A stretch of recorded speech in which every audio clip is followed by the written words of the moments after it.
Yet again, I had an experience with a snake, Oh no. and I will, I will never forget. We walk into our bungalow. There's 3 beds. My mother, who's even more terrified of snakes than I am, goes to lift up the covers, and thank God she did, because she's OCD like I am, so she was just checking for stains or anything, just checking the room before we confirmed that that was the room that we were going to get. There is a massive snake curled up in the middle of the bed. Immediately screams. We all go running out of the room. And another fear that I have now is going into a random bed and finding a snake Oh my curled up gosh. in there. Welcome to the Where Have You Been podcast. I'm your host, Bill Ream, and each week on the pod, I have conversations with incredible guests from all walks of life. Expect to hear funny, crazy, emotional, life-changing, and even sometimes life-threatening stories and experiences that will entertain and inspire you. As always, I appreciate your likes, subscriptions, ratings, and reviews wherever you are listening. It doesn't sound like much, but it truly helps the pod get to the ears of more people who may enjoy it. And check out the website, whybpodcast.com, for links to the socials where you can find pictures from the guests and their stories, and also buy merch if you're so inclined. Now let's get to this week's episode. Thank you for being here. And it's time once again for another episode of the Where Have You Been podcast, of course. I'm your host, Bill Ream, and as always, week after week, I say I have another fantastic guest. I have listened to other podcasts and YouTube videos that this guest has been on, and she's a great speaker with a great story and a great business model, which I'd like to have her tell us about. But without any further ado, Marie, welcome to the podcast. Would you tell our listeners about yourself? Who are you? Of course. Thanks, Bill, so much for having me. I'm excited to speak with you today.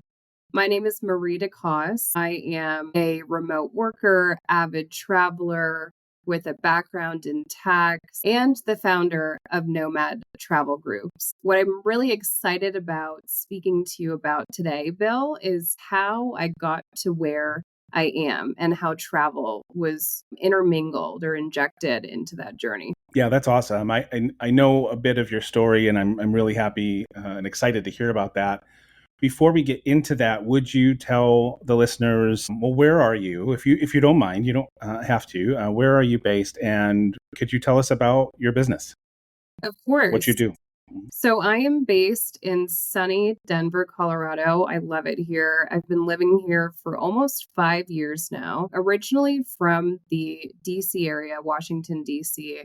But I use that term loosely because I spent the better part of my younger years growing up overseas. I grew up in Madagascar and Bangladesh, and then moved back to the US when I was going into the 6th grade. So a very unconventional childhood, but it was really that experience that made me want to pursue a career in all things international and just made me want to travel so much more because that's how I grew up.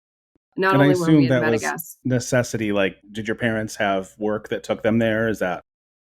Yeah, so my dad worked in economic development. So every time we were essentially stationed in a particular jurisdiction, it was because he was staffed on a project. And his work is really interesting, honestly, and very inspiring.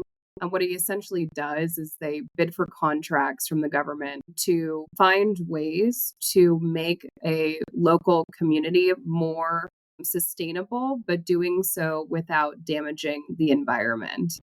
Oh, But wow. the 2 projects that he was on was in Madagascar and Bangladesh. And then at the end of his project in Bangladesh is when we moved back to the States. But he actually moved back to Bangladesh 2.5 years ago and Oh, has no been kidding. living this whole new chapter of his life ever since. So he loved it that much. Is that why? Like, I assume. Yeah, so he ended up, in advancing. He went up the ladder. He went from a chief of staff, is what they call it, or chief of party for that particular project, which meant that he had to be boots on the ground overseeing everything. He eventually became the VP of their Africa division for this company that he was working for. So that took him away from, being overseas to being back in the DC area, going into the office every day, having meetings with their stakeholders. And he just realized after a while, it was not for him. He's definitely the reason. He and my mom are the reason the entire family has a travel bug, and he didn't want to do it anymore. So he took a demotion so that he could be a chief of party again and go back to do another project in Bangladesh. That's awesome. I Yeah. think that's huge because so many people follow the money instead Mm-hmm. of realizing that happiness is so much more important and the money will come or the Exactly. fulfillment will come in other ways. That's awesome. Very Yeah. cool. Very inspiring guy, I gotta say. Nice. Yeah. And is there any link between that and the business that you've created? Yeah, so the experience growing up overseas, right? Obviously I got the travel bug, this wanderlust. And so I said, okay, how can I figure out a career direction that's going to allow me to travel frequently? I went to the business school. I started studying accounting, then went into tax. And I said, oh, there's this thing called international tax. That means that I'm going to be able to travel and do tax work. This sounds amazing. And it wasn't until I got hired and started working in that field that I learned that it's not until you become a partner or managing director, which is like a 15 to 20-year track, before you actually start traveling frequently. So that, quickly realized that I was stuck. But then COVID hit, and I, like many professionals, realized I could travel while keeping up with my day job. And that was through working remotely. But the problem was that if I wanted to travel frequently, the cost of accommodation was just going to break the bank. I still had rent to pay. How do I travel more frequently if I can't afford it? And that's when I started researching more affordable ways to travel and landed on the home exchange market. And in researching the home exchange market, I found that companies abided by sort of two principles. Either they were members only clubs, so hyper exclusive, you're only let into the club if you have a really attractive property. One of the sites, your property has to be valued at a minimum threshold. So it was really more so for high net worth individuals. Or you get let onto a platform that has thousands of listings, but you have to do all of the legwork to coordinate what's called a direct swap. So your dates have to perfectly align with the other person on the site that hopefully is interested in your property, or a non reciprocal exchange, which is a one-way state that requires in app credit building efforts. Even I'm sure you, as a listener, by listening to me rant that, it sounds complicated, it sounds confusing. And it is. And it leads to a high degree of user drop off. So my team and I said, how do we figure out a mechanism that simplifies this entire process and gives people the opportunity to travel affordably in a really safe, community based way? So the way that Nomad Travel Groups works is our user signs up after completing a home registration and background check screening. They select the listings on our site that they prefer, and then we use AI to curate home exchange groups that meet our users' listing and location preferences. So we form what we call a travel group, which is a home exchange group of 3 people for a duration of 6 months, and you're able to swap homes with each other throughout that period. So what it is a group of people who've expressed that they like each other's properties already. And so you already feel more safe because you have that foundational connection. And then you build relationships with them. We give you a shared calendar to easily coordinate your travel plans. And then you just get to swapping throughout that 6 month period.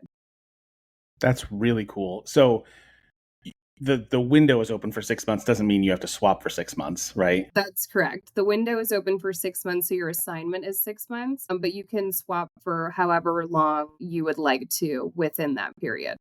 That's really cool. And Thank you. how long has that been in existence? Your company. So it was founded in 2023. My team grew between 2023 and August of 2024. We launched our MVP in August of 2024. That was operational for a period of months where we were just analyzing our early adopters. And then we realized we needed to refine certain things, namely our CRM, our UI, UX. Ended up taking the site down in January of 2025. And I've been working on what we call V2, which is our full build, our comprehensive solution.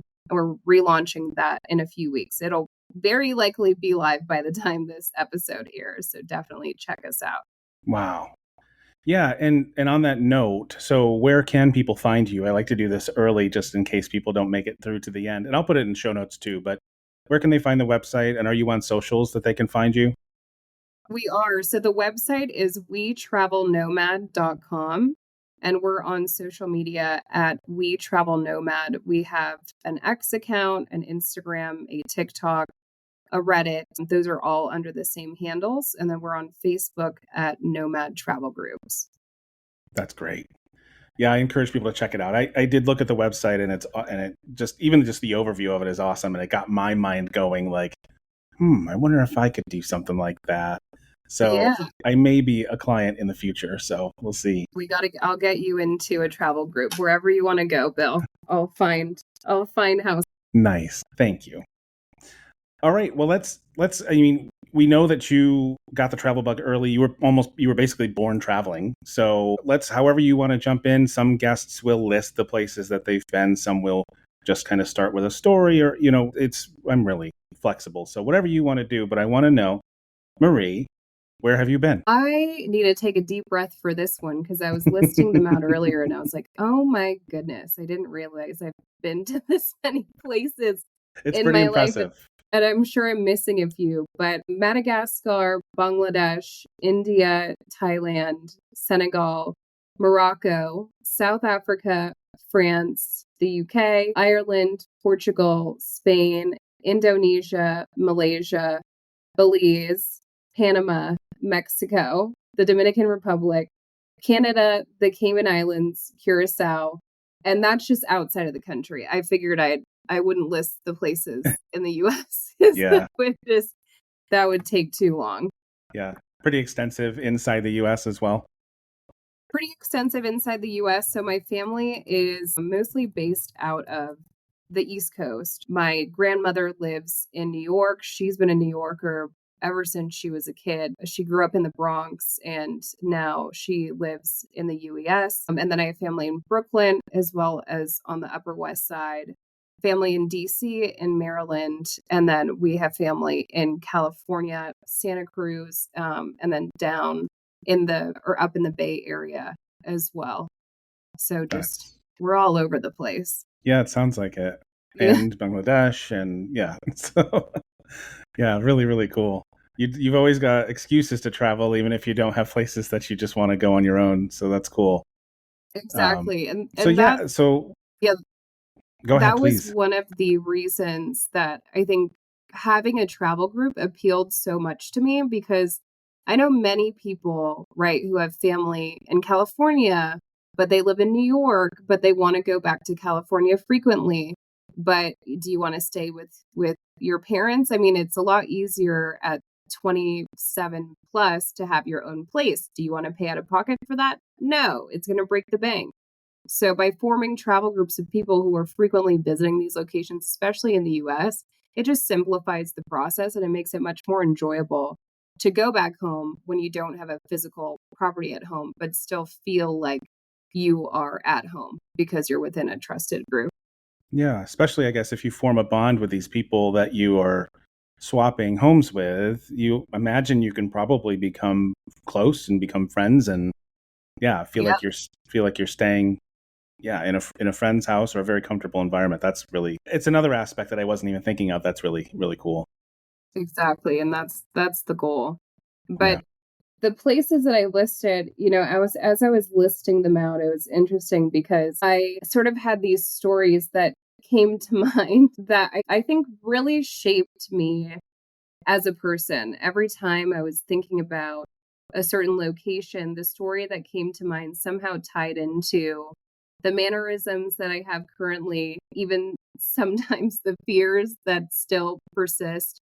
The really beautiful thing to me about being able to travel when you're younger is that it opens your mind up to a completely new world. It forces you into uncomfortable situations, things you may not necessarily experience if you grew up in more of a sheltered environment. And I always encourage people who are nervous about raising their kids overseas that it was the most significant moment of my life and completely changed the direction of where I wanted to go with my life, with my career, and etc. It would be a very interesting social experiment to do some sort of like interviewing a group of children that grew up with travel and as they're older now, and a group that did not, and just to see the differences, because I feel like you would see glaring differences just Of from having course. their worlds expanded and their minds expanded from Oh, travel. definitely. And I think the thing that people are most confused by when I explain living abroad, especially a country like Bangladesh. Not a lot of people have heard of it, except, if they pay attention to where the label on their clothes, where that piece of clothing was manufactured. But the initial reaction that I get is, how did you do it? Oh my gosh. Where did you go to school? How did you make friends?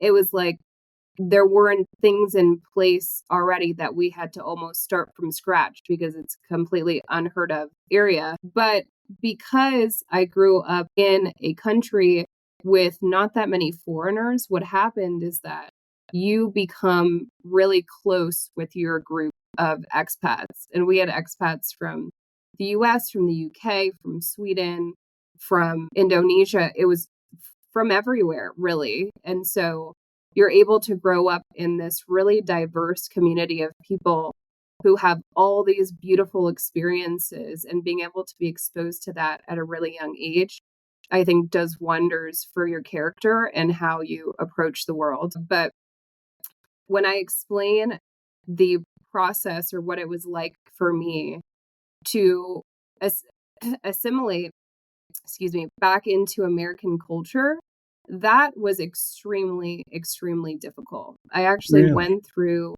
a period of about 2.5, 3 years where I suffered from severe anxiety, depression. It was difficult for me to make friends. At the time I went into elementary school when we came back to the US for 1 year, and then I went directly into middle school.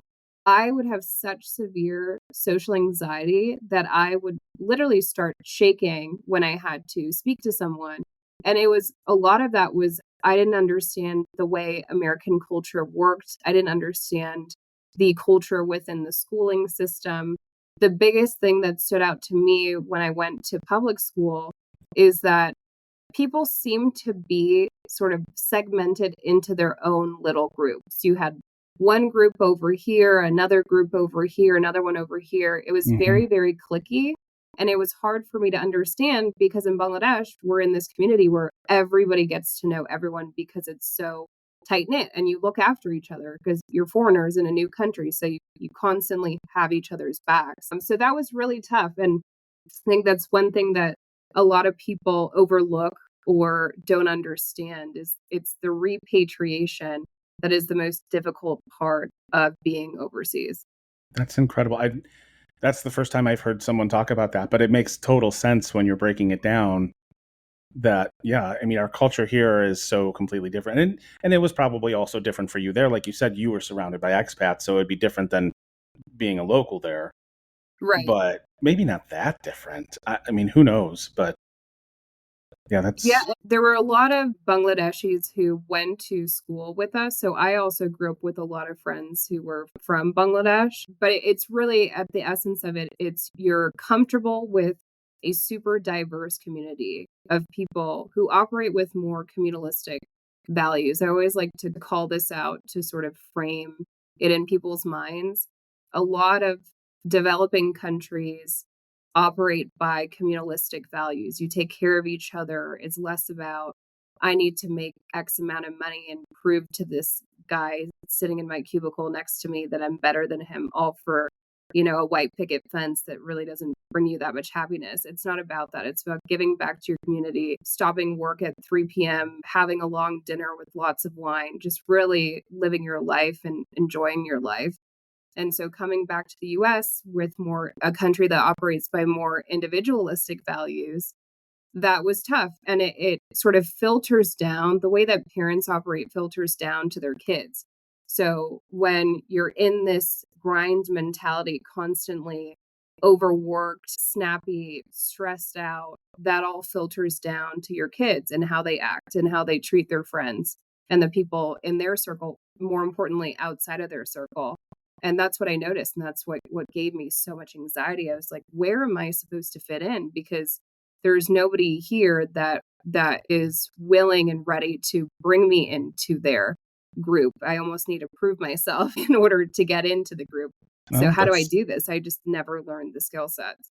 yeah, I mean, that's kind of how it is. I mean, that's how it was growing up for me as well. Like, you either have to prove that you're better or you're at least worthy, you know? Right. Um, and that's why I didn't associate with many people who Yeah. felt that way. So I had my own group of friends that didn't care about stuff like that. And it's hard to find those sometimes. But when you do, like, those are friends that I still have today, 25 years later. So Yeah. 30 years later, so yeah. So Yeah, it's a beautiful thing when you find them. did it get better, I hope, over time, or did something actually happen that changed it?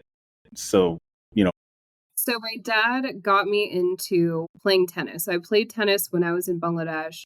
And when I moved back to the States, he quickly got me into a tennis group at a club that was close to our local high school. And that to me felt way more familiar. It was a diverse group of kids. We had kids from India, the Middle East, American kids. Like immediately I felt like, okay, this I understand. This is an environment that I feel comfortable. And then on top of that, because it was a smaller group, we were all at the same level in terms of our capability when it came to the sport.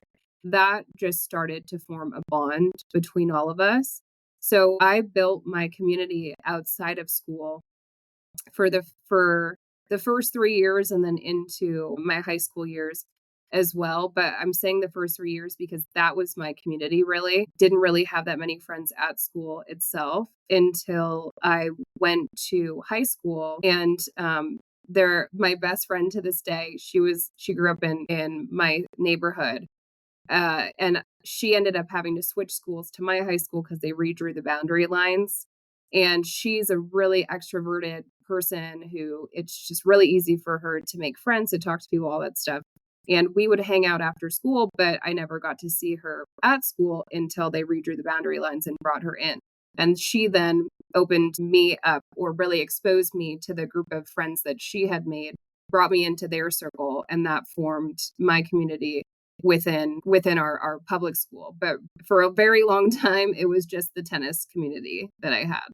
wow. Do you still play? I do still play. I love it. I did break my wrist snowboarding in January of this year, so it's going to be interesting how tennis goes this summer. But it's my left wrist, so I'll just slice it. As long as I got my forehand, I feel good. So did you, I guess going back into travel, did you travel at all when you were back in school in the US, like even regionally or anything, or did it kind of happen more for you again after school was over? More so after school was over. I think I did 1 or 2 trips. We would travel domestically. So every summer we go to Sag Harbor and spend time with my grandmother and my cousins out there. And then occasionally I would go into the city, New York City, and spend time with friends or just go up for the day and then go back to DC. But really no international travel. And it was sad in a way because I feel like I missed out on developing connections with my cousins who live in Senegal. So my mother is Senegalese, my dad is from the States.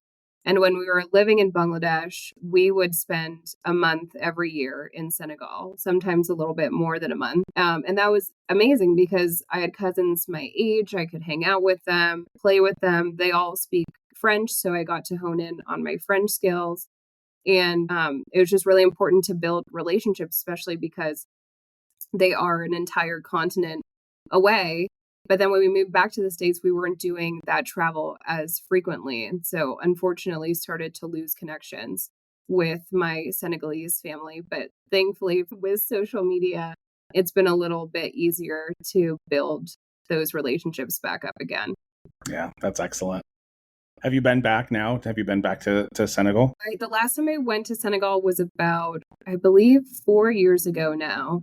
Oh, I good. went back with my mom and my sister, and we went to this small little beach town that is mostly frequented by the French who have properties out there. But it's funny because we were all older, we wanted to just have some time. Like my sister and I were older. We just wanted to have some time to spend all three of us enjoying Senegal before doing the family rounds, which is the typical custom. So when you go to Senegal, we have a ton of family there. It is the custom to go to generally the patriarch first. So whoever is sort of the leader of that family, you go to them, you say hi to them, you pay respects, you meet the members of their family that are there. In Senegal, it's a little bit of a different culture.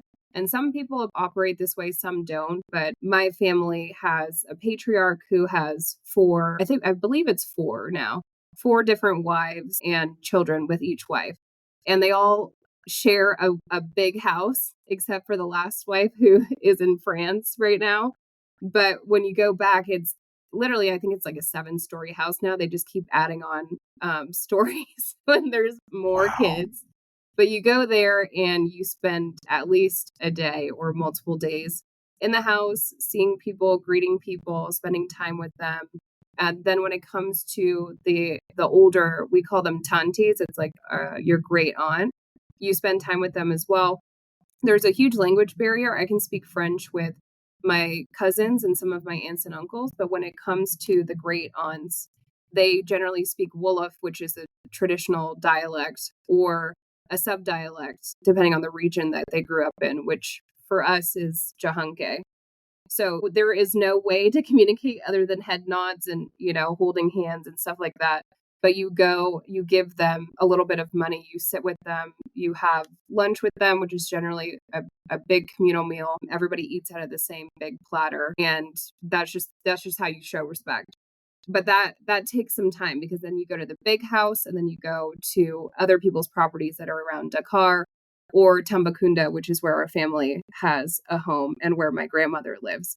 So doing all of that, it can be very exhausting. And this past time that we went to Senegal, we just wanted to take a week of just us before the rounds started. It sounds like you need like maybe a week of just us Yeah. after that. A but, decompressor, yeah. but It that's is really, definitely. really nice, but it's a lot of, it takes a lot of energy to be very social for an extended period of time. Oh, absolutely. Especially if there's only a handful of you and there's so many so many people that you're visiting. Right. Yeah, that's Yeah. crazy. You do eat amazing food though, and that's one of my favorite parts of the whole experience. Oh, I love it. All right, great. I'm going to enjoy the question when I get to the end. So I love having. It's very rare that I have anyone considers themselves any sort of foodie on the pod. So I'm I excited. love food. You can ask me any food related questions. Excellent. So where I'm going to let you kind of steer the ship because you have so many different stories that I know that you want to tell, and as you stated, the things that sort of have kind of formed who you are, and so I'm going to let you take it wherever you'd like to go. Yeah. So I think it's I'd like to shed light, I think, on each place that I've been and a story that stands out that has sort of contributed to the way in which I operate to this day, whether it has changed my mannerisms or the way that I think and approach the world. But my journey technically, it started in Washington, D.C. That's where I was born. But very quickly, we moved to Madagascar after that. I was in preschool. I went to a French preschool. So initially, I was being taught two different languages growing up. I wish my parents had kept me in a French school. Unfortunately, that did not happen, but that is how it started. And we lived on I like to call it almost a compound, although when you're a kid, everything seems bigger. But it was this massive house, and it was right next to these sprawling rice fields that just seemed to go for miles and miles and miles. And my sister and I, after school, would spend time running through the rice fields. Rice fields are very deep. They're very muddy. There can be a lot of snakes in them. But of course, at the time, we're pretending that we are Pocahontas, just running through the fields and nothing can hurt us. Unfortunately, there was one day I was out with my sister. We were by ourselves, but we were within shouting distance from my father, who was outside working on the garden.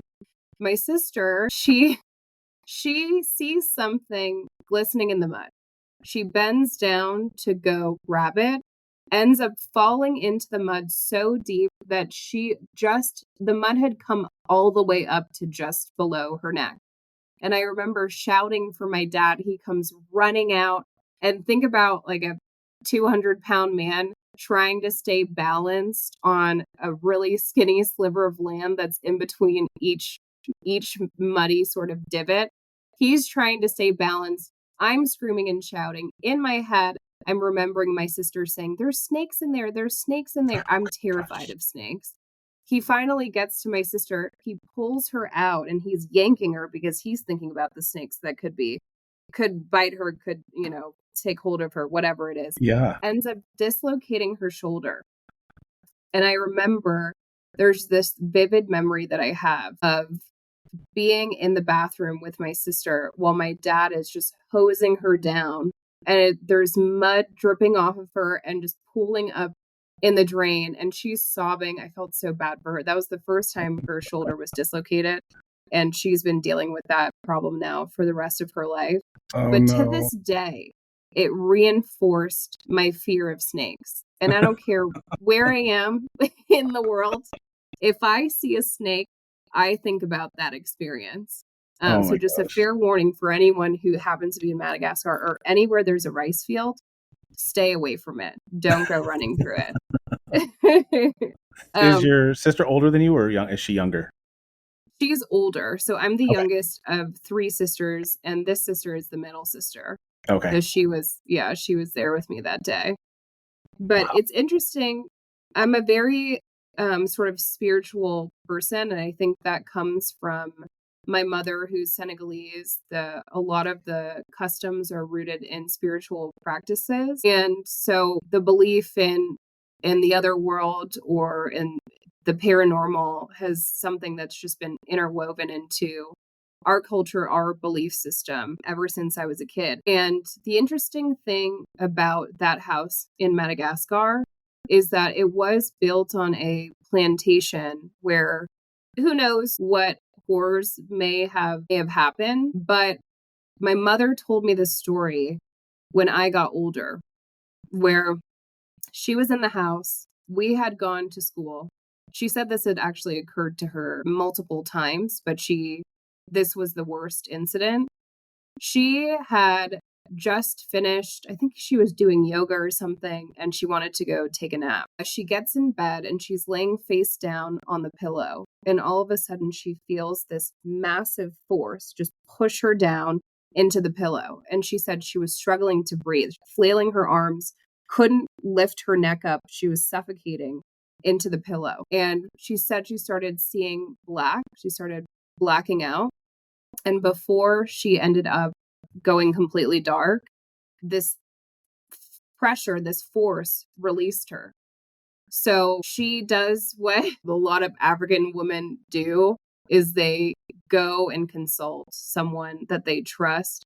That is what they call sort of a seer.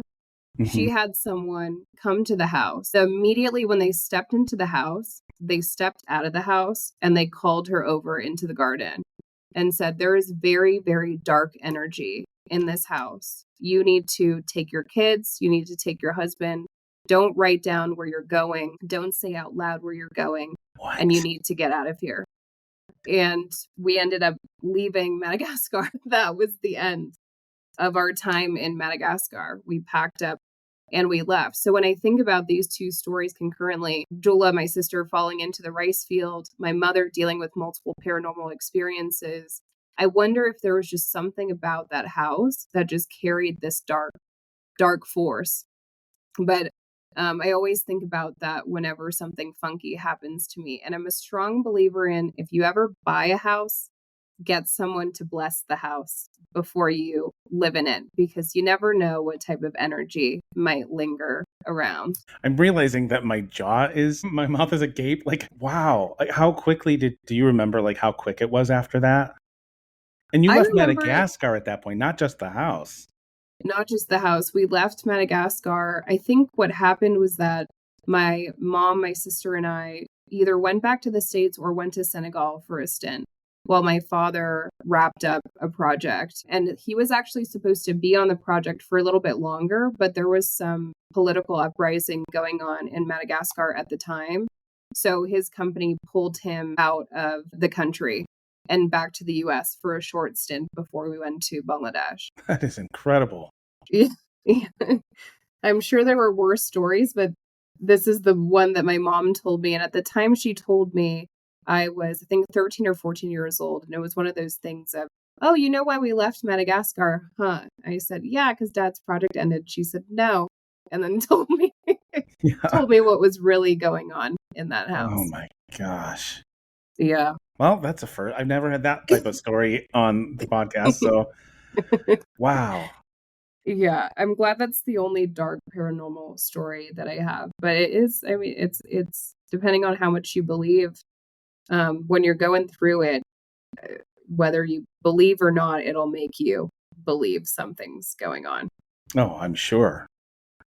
Yeah. But shortly after that, so we moved back to the US and then we moved to Bangladesh. Not even, I think it was less than a year later. Bangladesh, I really have only good things to say. And a part of it definitely has to do with maybe glamorizing my childhood. And that was a period of time I was really, really happy before moving back to the States, where it was this stark contrast to what I experienced in Bangladesh. But truly, it was an experience that I recommend to others when it comes to moving to developing countries. Again, hitting on that community aspect of it. So we moved to Bangladesh. We went to a school called the American International School of Dhaka, AISD. I remember my first day going to the cafeteria, and as a kid, walking in the cafeteria, you don't know anybody. That can be one of the scariest moments of your life. And I remember walking in, and immediately I was ushered into a table of people who were in my class, kids who were in my class, and just immediately started forming friendships. And that was the beautiful thing about the tight-knit community that we had. But in terms of the life that we lived in Bangladesh, it's really interesting. There are certain clubs that are steered towards expats. So you have the American club, you have the Dutch club, the Swedish club, the French club, a variety of other clubs. And all of the parents have memberships at these clubs. And it's usually through the company or the organization that is hosting you in that country. So we were members of the American club, and we had friends that were members of other clubs. So my experience after school or over the weekends or for birthday parties was just bouncing around between these clubs with the same group of friends that I had from school. And my sister experienced the same thing. So it was a really happy, easy lifestyle, because being able to go to a club that is private, that's blocked by security, that's protected as a kid, right, in a foreign country, this is great. I can run around, I can jump in the pool, I can play tennis, there's a playground. So you have this feeling of security and safety, which I think is completely contradictory to what a lot of people think when they think of a kid growing up in Bangladesh. Yeah. That's amazing to have that sense of comfort and everything. I'm sure that was very impactful for you. Extremely impactful. Yeah, I can only say good things, really.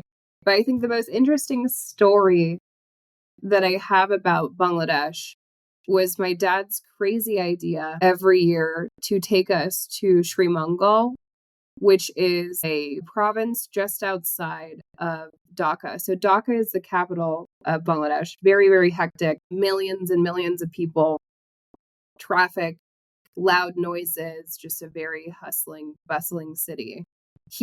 For the project that he was staffed on, they were doing some work out with the communities in Senegal.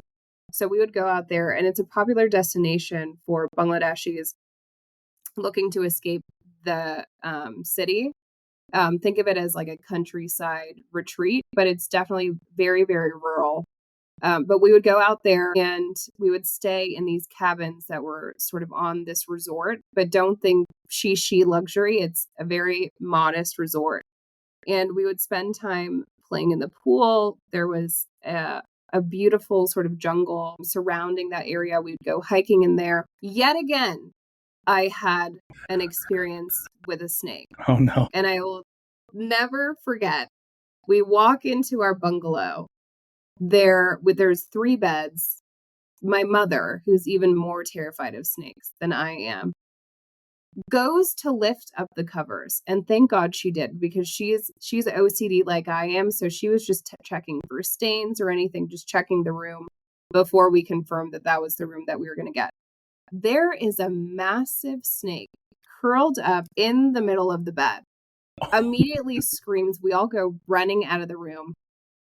And another fear that I have now is going into a random bed and finding a snake curled up in there. And it's something that's like, you would think that's kind of dumb. Why would you have that fear? But it happened. It happens. It does happen. Oh my gosh. That and a snake poking out of the toilet, my 2 very irrational fears. That hasn't happened to you, has it? It has not, but I definitely check. And if I ever go to Australia, I will be checking every single time I go to the bathroom. But aside from that, what I really appreciated about going to Senegal is that you were able to see a completely different side of Bangladesh. Most people think it's chaotic, it's crazy, it's super hot, it's hard to breathe. But here was this beautiful countryside retreat that served food only at certain times of the day, otherwise served tea. You could go into the local villages. My dad spoke Bangla, so he was able to communicate with people. And I followed him and sort of observed what he was doing for work. And a lot of it was building trust and respect with the community on the ground, because they were integral in helping to fulfill the aims of the project that he was on. So it was nice to be able to see him in action, see him doing something that he really, really loved, but also getting that little escape from the city when I needed it. And in the dead of the summer, when it's 100 degrees plus humidity, you need to be able to get out for a little bit. Yeah. Yeah. And is there air conditioning? Probably not. There's air conditioning in the rooms. That's normally how it works, but out in the community spaces. So when you have your dinner, unless you want it ordered to the room, which is typically not customary, you'd have your dinner in sort of what's called a food hall. So we would all eat there, and that's a space where the fans are just going really hard so you can cool down, but there's definitely no AC in that space. What about like the residences, like like our house in Dhaka? Yeah. Yes. Yeah. Okay. We blasted the AC good in there. It was a really gorgeous duplex. And my mother, who just has the best eye for interior design, she found this place that was all marble. So the floors were marble, the walls weren't marble, but the floors were marble. Everything was white on the inside, to really reflect heat as much as possible. Wow. So with the AC blasting, it was nice to escape the heat and then just take your shoes off, put your toes on the marble floor, and just immediately cool down. Yeah. Oh, that's great. She's a smart lady. Very, very smart woman. Nice. But the beautiful thing I think about living in Bangladesh too is just being able to travel to different places. As a kid, one of the places that we went was Nepal. And growing up, I'm definitely more of a beach goer now that I'm older and I can plan my own trips. But growing up, we didn't really do the whole beach thing. It was more adventurous destinations. And now thinking back on it, it's for 2 reasons that my parents decided to do this. One, my father is American Irish and is very, very fair skin. So going to the beach is just not on his list of priorities. And two, my mother can't swim. So there's just no reason for us to ever go to a beach. But I'm very happy that we were able to do something more alternative, not your typical all-inclusive resort or just typical beach destination. But one of the trips that I am so thankful I was able to take with my family was a 4 to 5 day trek that we did in the Himalayas. I think I was in the 3rd or 4th grade at the time. It was my sister Jula, my sister Maggie, another girl who I won't name, but she was just the most annoying addition to the trip ever, and her parent, and then my father. And the way that it worked is that you get, now I'm forgetting exactly the Nepalese term for it, but they're essentially porters, and you give all of your belongings to them. Obviously, you're packing tight because you're backpacking, but they take all of your belongings and then they hike up ahead of you to the destination that you're going to be for that night. So we had locals, Nepalese men, who were carrying all of our stuff. And so we were just free to enjoy the hike or the backpack. It was about 10 to 11 miles every day to the next destination. And we spent 4 to 5 days just going through the Himalayas, stopping into different communities, and they were all local mountain, I wouldn't even call it a town, mountain villages. But the food that I ate on that trek was some of the best food I've ever had in my life. And I don't know if it's because I was exhausted, because I was hiking every single day, but it was so good. And it was just really nice to be able to get an inside look as to how these local villages operate and sort of live their life for a moment through their eyes. And then at the end of the hike, you feel this sense of accomplishment of, oh my gosh, did I really just do this? And thank God I'm taking these hiking boots off, because that was exhausting. Sure. So was it restaurants that you were eating in? No, generally it was, I would call them almost like not mothers of the village, but there's certain women who are cook for members of the community. Normally Okay. you just do your cooking at home, but in a situation like that, there's a lot of coordination between the individuals who arranged the trip and the local villages. So they knew that there were going to be foreigners coming in. And so they prepared a dinner for us. They knew how many people there were going to be. And that was all included in sort of the cost of the trip. And I don't remember if my dad did some sort of payment all at once at the beginning, or if he paid out whoever was cooking for us to each time we got there. But I do remember it just being ready to go, no ordering necessary. Food was ready and we were ready to eat.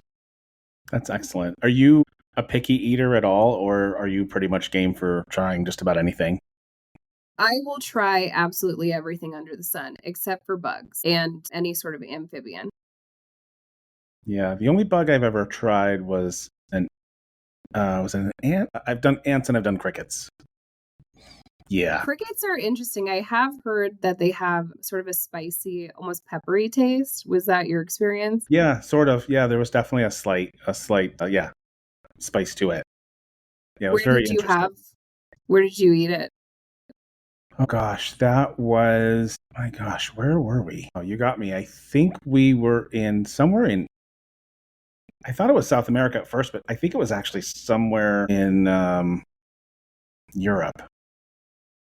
Man, I can't Yeah, remember now. I wouldn't be surprised. It's one of those things. When I was younger, the first time I saw bugs, we were in Bangkok, and it was just part of the street vendors. Like one of the street vendors had, it was just a bug cart. But then as I've gotten older and I've traveled to different places, you see they've been popping up more and more. And I think it's because they started making their way into fine dining. Mm, So now it's one of those things that you can order at a taco shop. yeah, I wouldn't seek it out. At least not, at least not what I had. Yeah. That said, the strangest thing I probably think that I've eaten as far as being an American was guinea pig in Ooh. Peru, which was actually really tasty and really tender, and it was really good. Oh, wow. I have never had guinea pig, but I can see how it would be good. They are Mhm. chunky little things, so there must be Lot, some sort of fat. yeah, a lot of little bones to pick through, but it was worth it. Mhm. Yeah. Yeah. No, I bet. Plus, you're in Peru, one of the gastronomic capitals of the world. Yeah. I would eat anything there. No kidding. Everything was excellent.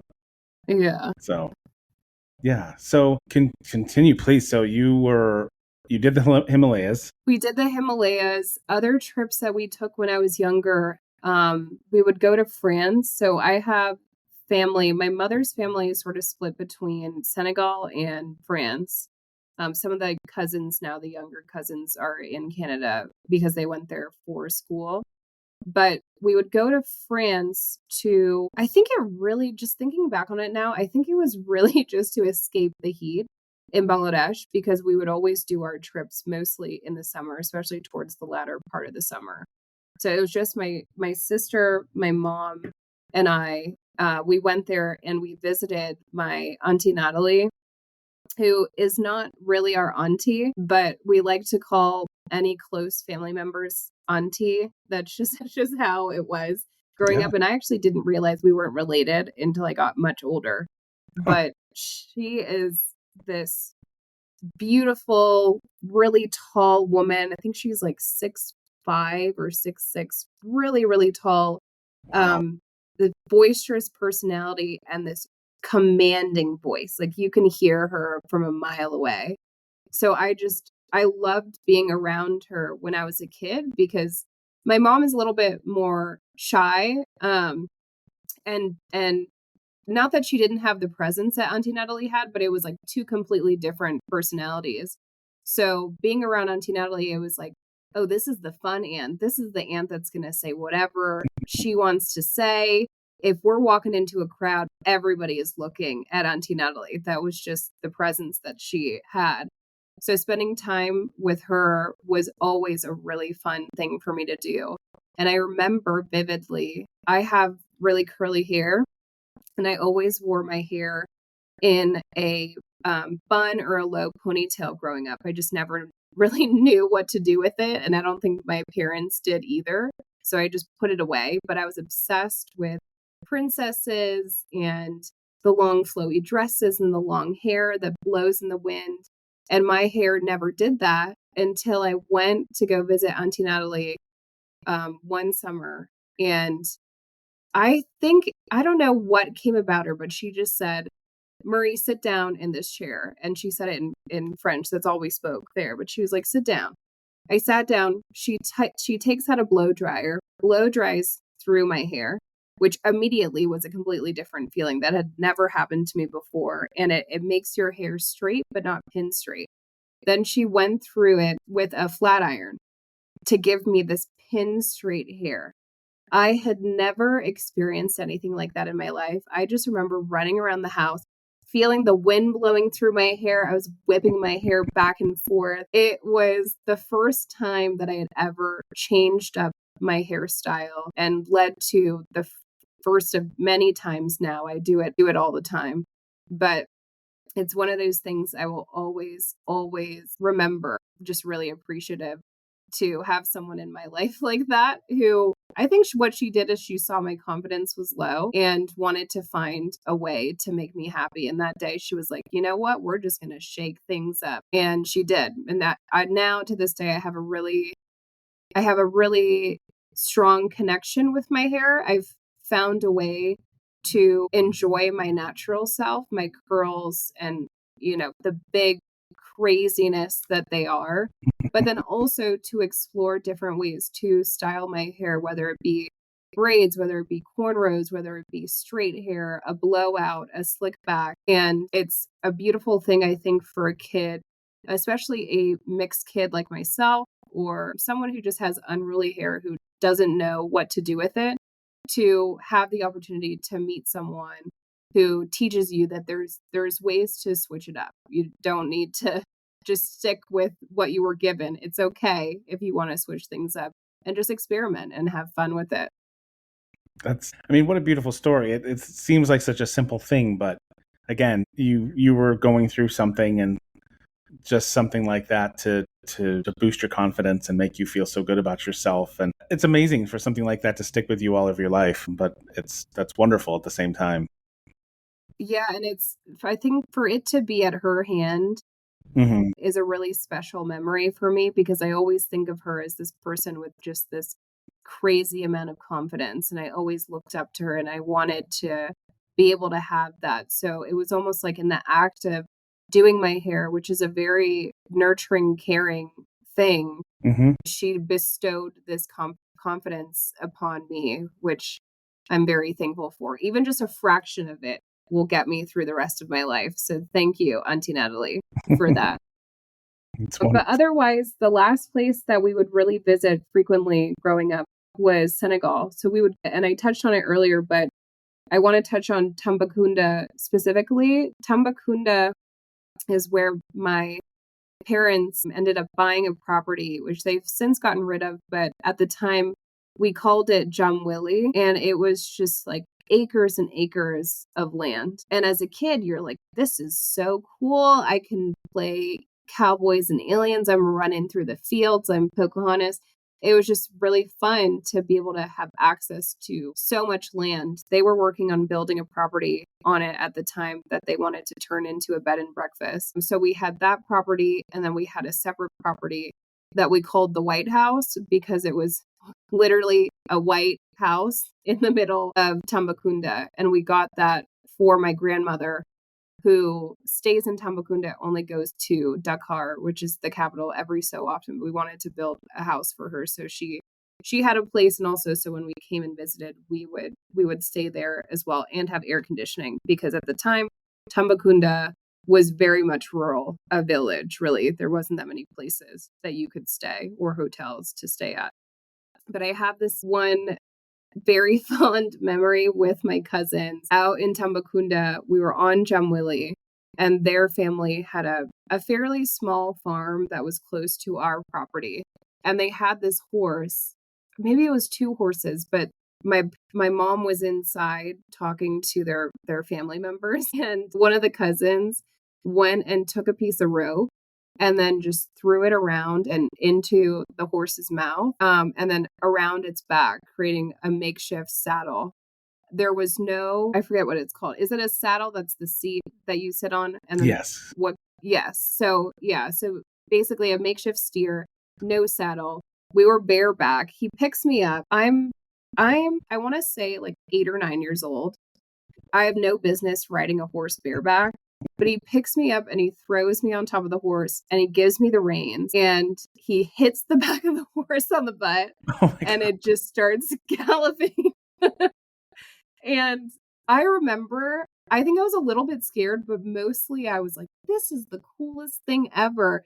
Again, thinking back to the Disney movies and I'm a princess riding a horse. But it was just, that's what I really appreciated about going back to Tamba is we had family that had animals. We would all cook dinner together, which would be a very long process, taking like 4 or 5 hours. Once you finish lunch, you start dinner. But we would just spend really slow days just together, finding different things to do, exploring, pretending you're a different person, just using your imagination. And I'm thankful that we were able to spend that time there. Now Tamba is completely different. There was a huge amount of development, particularly by a lot of Chinese organizations that went in and redeveloped the entire area. So it is nothing like it was when I was a kid, but I'm glad that I was able to enjoy it when it was the Tamba that I remember. Yeah, I mean, you mentioned it, but it totally sounds like you were in a scene from a movie for a minute. Yeah. It's very Yeah, and I cool. remember my mom coming, she came running out and she was like cussing at my cousin, like, what are you doing? Get her down, get her down from that horse. Have you ridden horses since? I have my grandmother on my father's side grew up riding horses. So she would, when we would go out to Sag Harbor, she had a, what's it called? She had a, not a barn, a The stable stable. that she kept her horse at. So we would go and take lessons with other horses that were fit for our size, and then she would ride her horse alongside us. We didn't really do it for that long. I remember doing it maybe 2 or 3 times when we were younger visiting. But as my grandmother has gotten older, no longer, got rid of the horse. She can no longer ride, but she does work with an organization that essentially uses horses and pairs them with children who have disabilities, and it just forms a bond between the child and the horse. And she's found that it has led to a significant amount of social development that's been really beautiful for her to watch. Yeah, I've heard of things like that, and I think that's wonderful. That's awesome. I did a Mhm. horse thing once. It wasn't for me. Oh, yeah. We were on the beach in Costa Rica, and it was beautiful, and it was fun, and it was lovely, and the kids all had their own horse and everything. I think it summed it up when I went to dismount, and my foot got stuck, and I fell on my face, and that was just kind of, that's what the kids remember. So that was probably No. my last time riding a horse. I'll let a horse pull me in something, maybe like a carriage or Yeah. something, but yeah, my riding days are over. Getting knocked off a horse is painful. And it's really scary. I mean, they're huge, really heavy creatures, and you never know if one is going to have an attitude or just be frustrated that Yeah, day. yeah, And just in the blink of an eye, it could go from a really good day to a bad day. So I completely understand that. yeah. Listen, I am scared that we're going to run out of time. We I have know. so many places to talk about. Fast forward. Well, I mean, again, Oof. you steer, but yeah. Yeah. I think this is good too because I just have like 3 more that are winding down and then going back to Nomad. Okay. Yeah. So I'll touch on those, and then whatever questions you have, I'm happy to answer as well. But let me know if we should break it down to just 2 Oh, and no. then I mean, I'm good okay. as long as you're good. Yep. Yep. Yeah, I'm enjoying this immensely. So yeah, you can take. So thinking about right stories going into adulthood, there was a big break in my life when it came to travel when we moved back from Bangladesh to the US. So from 6th grade, really through the time I graduated college, I went to the University of Pittsburgh, which is funny because Bill lives in Pittsburgh. Yeah. And you didn't study abroad anywhere, did you? Did I studied abroad in France. I was in Paris doing a lit program for 3 months. Okay. And you still speak French, right? I do speak French. I'm much better conversationally Hmm. than I am reading or writing, but I Okay. can get by. Nice. Yeah. But Paris was beautiful, and I actually am glad you brought that up because I forget about that experience. I had only before that spent time in Paris as a kid and being guided around by my mom or my aunts or some of my cousins who were there, but I had never really experienced Paris as an adult. And the way that I actually ended up in the program was completely by chance. I had applied to go to South Africa. There was a program that they were doing there, but they only wanted engineers to go. So I didn't get accepted to it. And I think it was my guidance counselor or something at the time that said, there's this program in Paris and you need a little bit more literature credits. If you do it, you can also get a French studies minor. So why don't you just go ahead and do it? It's like, okay. Ended up doing it, really didn't look through the program criteria at all or what was going to happen when I was there. I just said, hey, I'm going to Paris for 3 months and this is great. Ended up getting there, and I really, really love and appreciate the way that it was structured. We were essentially assigned to read all of the classics. So, like Gertrude Stein, we went to Montmartre. We basically lived Paris through the eyes of the most popular writers of a period in Parisian history that has shaped literature for years and years and years to come. That's And really cool.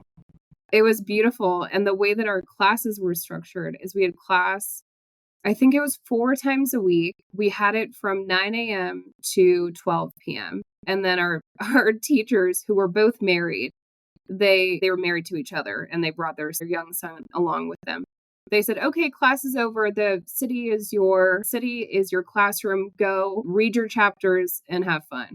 So I would literally leave school, go to the Seine, sit down, read my chapters, do my homework, and then just wander through Paris with our study abroad group. And it was the best experience, I think. I mean, you're You can studying have. one of the most beautiful surroundings you can have.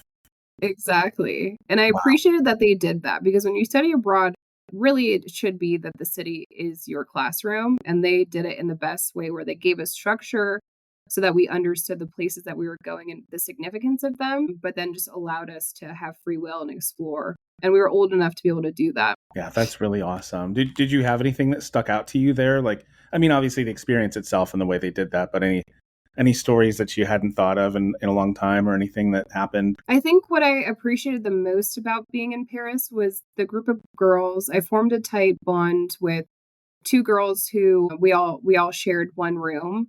And we were really lucky. So it was 5 girls in the house, which was really an apartment. 3 of us in one room, 2 in the other room. And we were in I think it was the 13th arrondissement. So Paris is divided into sort of like neighborhoods or sectors. And we were in the 13th. And the 13th is a really good arrondissement to be in. It's like known as a pretty wealthy area. So we just lucked out with a great property. And it was in a very classic Parisian building with the huge door that's right on the street that you have to enter a code to get into. Once you're in, you're sort of in this courtyard, and then you walk up the stairs to your specific unit. Our unit was on the 2nd floor, and it faced the street, and it had the typical French balcony that went down along the side of the apartment. The inside of it was just super tall ceilings, a fireplace, a small kitchen, but we weren't doing cooking every day. I literally lived off of bread and cheese and saucisson and wine for the whole time that I was there. Nice. Not much cooking going on. But I just think about that apartment and I'm like, wow, I was so blessed to be able to live there because that is the quintessential apartment for someone who wants to live in Paris. That's really cool. And you're saying these words and you're saying arrondissement, and I'm like, wait a minute, I think I know that word because Yes. I studied French for 4 years, I think total. I haven't used it since high school, so I don't really remember a lot. I couldn't speak it today, but I hear things sometimes and I'm like, wait a minute, I know that. Yeah. Yeah, So, it's one of those things where, it's nice to be able to learn a language because you hear it in passing. You're like, I know I can put that together. And then when you live in an area where you're immersed in that language, it just starts coming back really, really quickly. Like if you were to go to France and spend a month and a half there, I'm sure it would all come flooding back to you. yeah, I bet you it would. Yeah. That's really cool. And I've never been. I've been all over the place, but I've never been to France, and it's on my list. So I'll let you know how it goes if and when I do get there, because that's really interesting. I recommend going to Marseille, which is in the south of France. If you like hikes and you like the ocean and a much quieter environment, it was one of the most beautiful hikes I've ever done and just a really relaxing escape from the city that was much needed after at that time we had been there for about 2.5 months. So a great little weekend trip if you want to go to the south of France. And good food, I'm sure. Great seafood. Amazing seafood. Nice. Very cool. But yes, steering it back to adulthood, after I went to France, so I graduated, I moved to Denver very shortly after school. I was dating a guy at the time who was living in the Springs. We had been doing long distance for 2 years, and I got my first job out of school doing international tax work with KPMG, and they put me in the Denver office.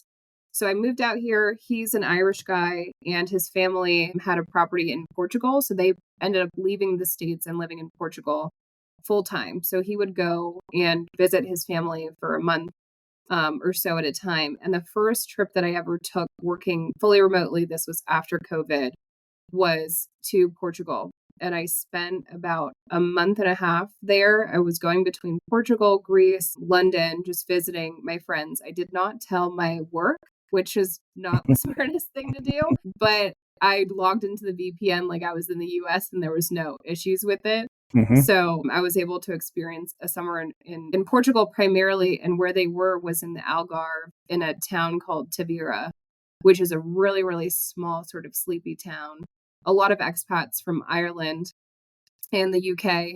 And it was just amazing to be able to have that experience. And I think that was the first time that I was like, you know, I want to be able to live overseas again. I want this really slow lifestyle. This is what jives with me. And if I can find a job where the hours are flexible, where I can travel as much as I want and not have to feel like I need to rush back to the States, that is exactly what I want to do. So that was sort of the start of like, okay, how do I figure out this remote work thing so that it works for me? I want to be able to work to live and not live to work. And this was at this point your early 20s, right?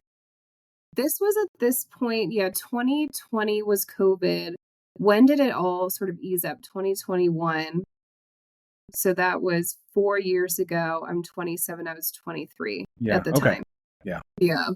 It's amazing to me. It's amazing and wonderful when someone can make that realization at that age to know that, you know, this is something that's so important to you. And granted, your life led up to that for very understandably. For me, and I'm not to make this about myself, I didn't really discover true travel until 2016. And here I'm, you know, I was in my 30s, mid 30s at the time, and by then it's like, okay, now I've got to catch up because there's so much to see, and I have less time than some others. But I guess I'm just thankful that it happened to me at all. But Yeah. really, I think it's cool that you had that realization at that young of an age. So, and you're doing it, right? But anyway, continue. Well, I'm sorry to get off on a oh, rant. no, you're fine. That actually just made me think, that's the beautiful, so I don't want to say it this way, but the one positive byproduct of COVID was that it completely shook up the way people worked, right? Because I'm sure your first job out of college, you were like, okay, well, I got to go in the office 5 days a week, 9 to 5. This is going to be my life. This is just how it's done. Yeah. But COVID completely changed traditional work customs. And the nice thing about it is that once people got a taste of freedom without having to be chained to their office chair or not having to do the commute every morning, a lot of people said, yeah, I'm not going back to that way of life. So if you were younger when COVID hit, like I was freshly starting out my career, just trying to figure things out. And now you see that there's a whole nother option available to you. I think it quickly opens your mind and changes what you were taught was sort of how it was going to be. So I'm glad that it ended up that was the byproduct of it. And I'm really glad that a lot of people have found beauty in travel at such a young age because of having to go through lockdown and then figure out the whole remote work journey. Because I just think the world is a much more beautiful place when you allow people to do what they need to do, right? Without sacrificing what your company needs to achieve. And a lot of companies found we actually work better when we allow our employees to work remotely. Mm-hmm. Yeah, 1,000%. So But you were in Portugal, which I've heard nothing but good things about. beautiful And place. yeah. And what happened next? So in Portugal, shortly after my ex and I split up and I was going through this sort of soul seeking journey, it was a really difficult relationship. There was a lot of things that happened that were difficult for me to process. And when I finally got out of that relationship, I was moving into a new place in Denver. It actually was my dream home. The apartment that I'm in now is the apartment that I envisioned for myself when I was a kid. And it just happened by chance. I remember it was the final weekend, sort of, that my ex and I were together and things weren't working out. And I woke up at 3 a.m. I had set alerts for this place because I had seen it about a year prior. And there was this one specific unit that I really, really wanted. It's mountain facing, floor to ceiling windows. It's like, that is the one that I want. And it's within my price range. And I remember that night, I just couldn't sleep. I was just stressing out about life and what am I going to do? And oh my gosh, and what's next? And this relationship is ending, da, da, da. I get an alert on my phone, and this unit was available. And literally, Bill, within 2 minutes, I put the deposit down without even seeing the unit. I put the money down on this place. Wow. And then shortly after that, I looked up a solo travel organization that essentially it takes solo travelers, puts them together. There's an itinerary of about 10 days. You go explore a new area. So I knew, okay, I got this apartment, but something else needs to change. And the way that I've always operated in my life is if I'm going through something, I'm reaching a major crux in my life, I feel like I'm not moving forward, I need to just take a moment to breathe, to change my mindset. I always book a trip. So I booked this trip to Belize. It was myself and about 20 other folks all traveling solo. It was a 10-day trip. We went from the city into the mountains to the beach and then to another beach, which ended up being a nice resort for the end of the trip. But I'm so thankful that I ended up taking that trip because not only did it help to close a chapter in my life, it helped me find the confidence to open up a new chapter, to see my life in a different way, to realize what opportunities I had for myself, and also to make connections with people, which is the best thing about traveling is you meet different people, you stay connected with them. Generally, if they're participating in an activity like this, they are also a big traveler, and forming those connections with people who live all over the world, it completely enhances your lifestyle. And it's nice to be able to hit them up down the road when you want to visit wherever it is that they are. But that trip was really the start of me saying, okay, and I didn't have everything figured out by the end of it. But the biggest thing that I thought of the whole time I was there was, what drives me? What do I want to do with my life? What is the reason that I'm here? What's my purpose? What's going to make me happy? And at the time, I was still working in public accounting. I was working like 80 hours a week. I was getting drained out. I was consuming a lot more alcohol than I should be. And it was literally because I was so stressed and so miserable doing this job that I would finish work at 9 p.m. I'd have 2 cocktails. I'd fall asleep. I'd wake up at 7 a.m., do the whole thing over again. And I was like, this just is not the life that I can live. So that trip to Belize helped open up my mind and started pushing me to think outside of the box. Like, where do I want to go? I don't want to work in international tax for the rest of my life. So that started this whole period of rumination. And then about a year after that, I quit my job in public accounting. I got a job working in-house, still doing international tax work, but at a much more or less stressful scale. And again, I booked a trip. I booked a trip with my girlfriends. We ended up going to Panama, one of the best trips of my life. I highly recommend for anyone who wants my itinerary. I will send it to you. But what we did was we found an island off the coast of Panama called Saboga. And we sort of did this whole James Bond thing of booking the biggest house on the island, which was very, very cheap. It had a pool, and the only way to get to it was by boat. So we landed in Panama City. We had a driver take us to the harbor. We got on a boat. The boat took us 40 minutes to this random island in the middle of nowhere. And the only thing next to us was a yoga retreat. Spend time with my girlfriends there, just exploring, doing all the things that one would do on a remote island. We pretended we were in Survivor. But I remember vividly this moment sitting on the beach with my girlfriends. We were talking about the importance of travel and that we all wanted to do that much more often. Why were we working to only be able to enjoy a moment like this once a year? Why can't we find a way to be able to do this much more frequently? And it was in that moment that I was like, there has to be a way. There has to be a way. Starting to think of ways that I could sort of figure this problem out. And home exchange didn't come to me right in that moment, but what did come to me was there is a huge market need for primarily affordable accommodation. because that significantly decreases the cost of travel. So how do I find a way to significantly decrease the cost of travel while still making this appealing to users, while building relationships, while building community, and most importantly, by being able to really enjoy the local communities that you're going into from the mind or perspective of a person who lives there. And that was the start of trying to figure out the whole nomad equation. It all came together through a lot of market research, through a lot of late nights sitting in bed, just thinking through it. How do I figure this out? How do I diversify this? And a lot of random brainstorms that came to me at 3 a.m.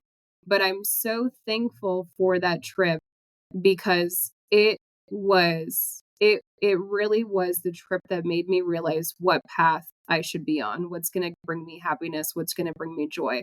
And ever since I started trying to figure Nomad out and trying to hash out the business plan, I got up every single day, 6 a.m., 7 a.m., excited to start my day.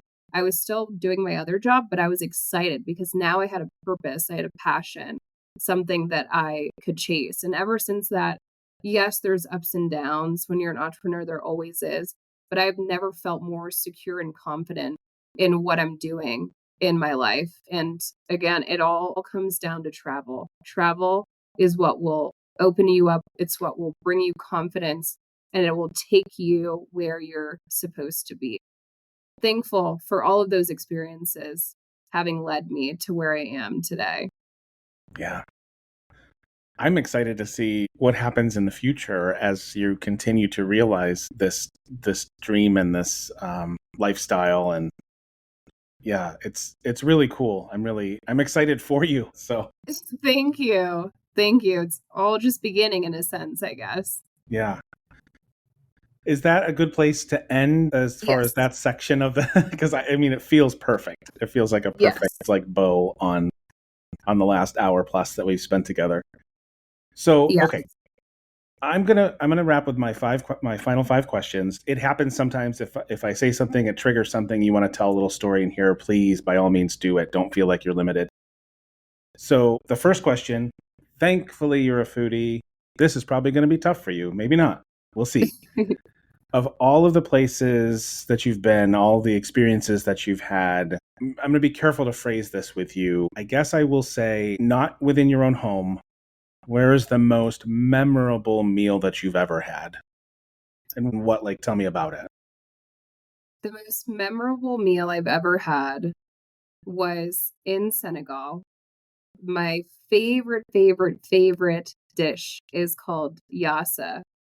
And it's essentially caramelized onions, but you marinate the onions in Dijon mustard, a lot of lime juice, and salt and pepper and Maggi cube, which is like MSG, basically. Slow cooked with chicken, and you serve it over rice. And we always have a side of cani, which is our hot sauce that's made of habanero cilantro. Oh my goodness. And they slice the green olives in it. Sometimes they put raisins. It's just the best combination of funky flavors that go so perfectly together, and the hint of citrus in it is perfect, especially on a hot day. You're eating hot food, that little tinge of citrus with it brings it all together. So I remember eating that communally with my cousins, all sitting around one big bowl and eating so much that I slept for I think like 3 hours after that. That's awesome. And so that was a sort of a kind of a common thing when you were there. Maybe not common, but it was more than once, I assume. Very common, yes. And you normally always eat communally. Mm-hmm. So you all eat around one big platter of food, and everyone sort of has their section that they stay within. That's so awesome. Okay, this one is a little different. So question 2, of all of the places in the world that you have been, where is the one place that if I even handed you a totally free trip, I said, Marie, here you go and just enjoy yourself, you would say, no, thank you. Where would you not go back? That's a good question. Tulum. I will not go back to Tulum. And you know why? I think it is the most, maybe I don't want to say Americanized, but it's essentially taking the Mexican culture and completely appropriating it for the rich. And I just don't like that. Everything is extremely overpriced. You're not seeing the area through the mind of a local, and it's just not worth the trip, in my opinion. Yeah. So we were south of Cancun. We were in a place called Xcaret, and we stayed in a resort, which we don't usually do, but connected to it was this Xcaret National Park. And we had thought about going to Tulum, actually, and we decided not to. And we went to this park instead, which at one point, I don't remember if it was Condé Nast or who it was, but somebody had rated it as, it's not a theme park. It's more of the celebrating the culture and heritage. So, but they rated it higher than Disney at one Oh, point wow. as just as an experience. And we almost didn't even do that. And it was like the last day we were there, and we thought, you know what, it's connected to the resort. Let's do it. Yeah. And there were so many of the ruins things like you would see in Tulum, but the entire, every bit of it was celebrating the heritage and the culture, down to like they would recreate the dances that they used to do, and they would have all of these different, they'd bring out these different birds that are native to the area, and then at the end of the night they had this huge grand show that was, I'll never forget it, that just celebrated all of like the Mexican heritage and different cultures. And Oh, wow. I'm so glad that we did that. And I've heard more than just you say something about Tulum, and I'm sure that people have great experiences there as well, but I'm just so glad that we did what we did instead, because it was really impactful. Yeah, that I would have much, much preferred to do. And I'm sure it wasn't an arm and a leg to have that No, experience either. and it wasn't cheap, but it wasn't super expensive either. And the nice thing was, because we stayed at an all-inclusive and they were neighbors, somehow they were related to each other.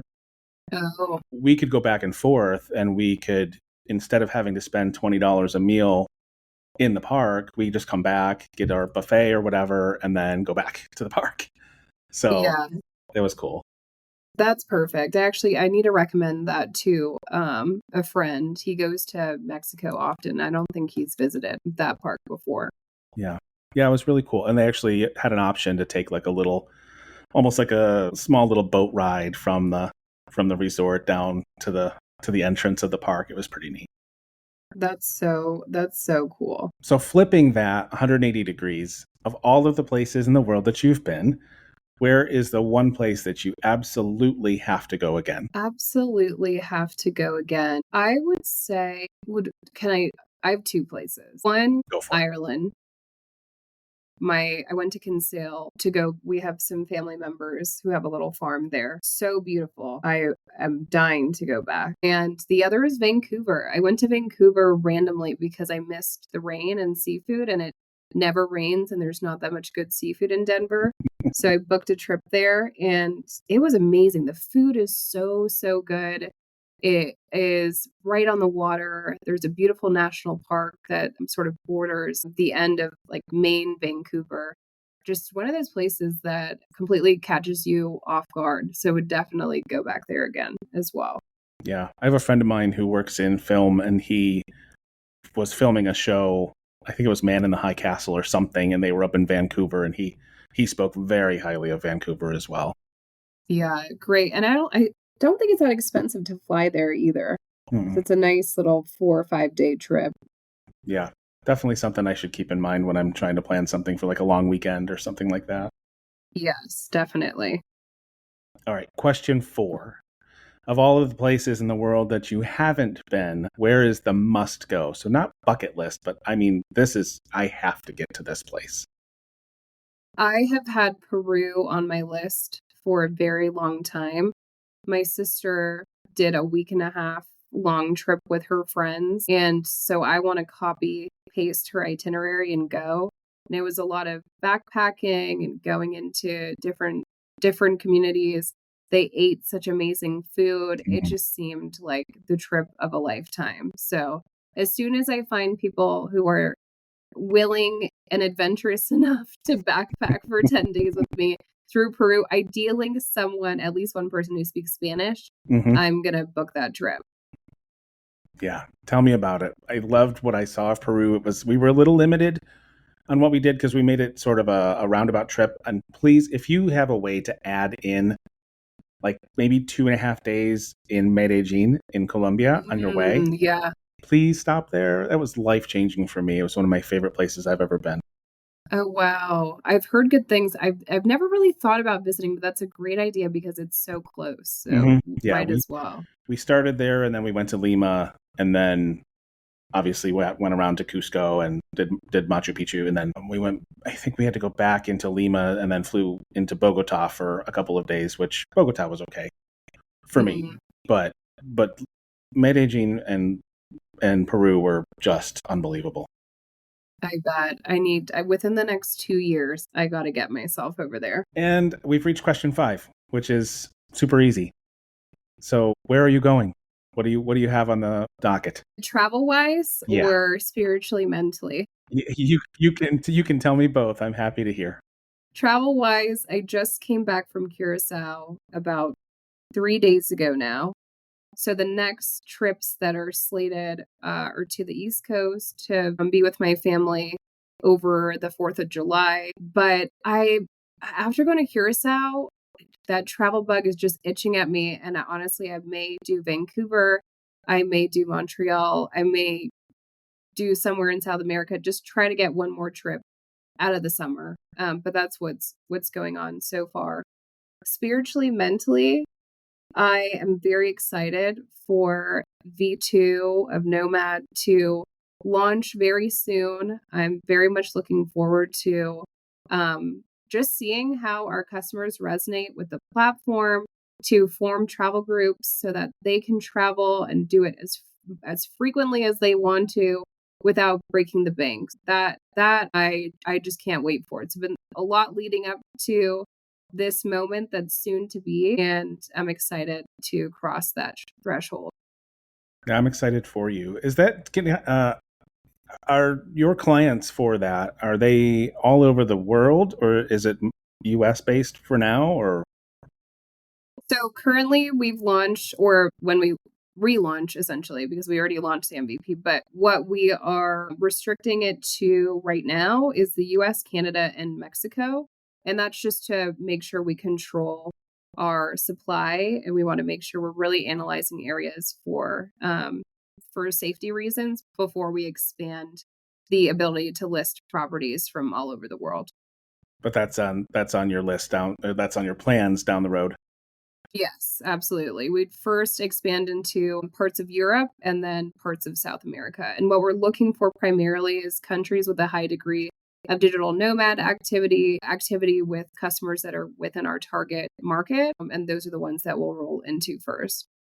And then Asia, way down the line? And then Asia, fingers crossed. Yes. That's awesome.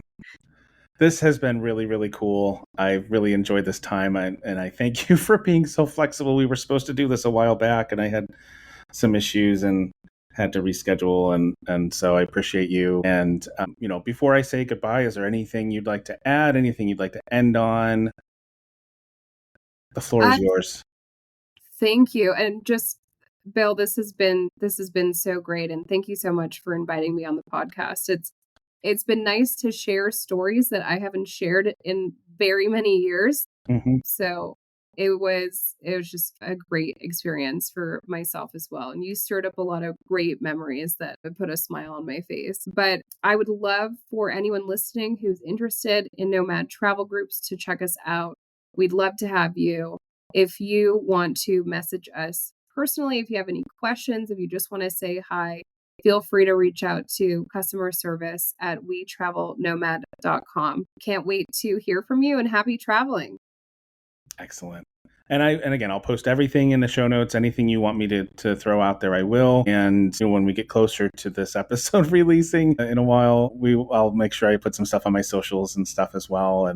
And who knows, maybe I'll have some time to do some experience with it myself, and then I can tell my listeners what it's like. So yes, I would love that. Yeah, awesome. Well, thank you again, and I hope we'll be in touch. I feel like we could probably maybe talk again and do this again, maybe sometime early next year, and listen to all the different experiences you've had since.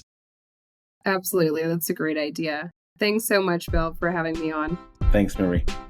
And there's another episode of the Where Have You Been podcast in the books. Thank you so much for listening today. It was another great guest with some great stories, as always, and I hope that you will support all of the guests by checking out the show notes and going to their web pages, seeing any socials and projects that they may have going on. And please, again, I'll ask as always to like, subscribe, rate, and review the podcast. It really does help to allow the podcast to grow and reach more people, and I appreciate you for doing that. Also, if you haven't done so, check out the website, whybpodcast.com, where you can find blog posts. If you'd like to be a guest, please register to be a guest on the site, and check out the merch page. There's some really cool stuff if you're interested in representing the pod, along with some other cool travel items and apparel that I'm working on every day as well. Join me again next week for another great guest with more incredible stories. New episodes drop every Sunday just after midnight Eastern Time. Until then, thank you for being here, and have a great day.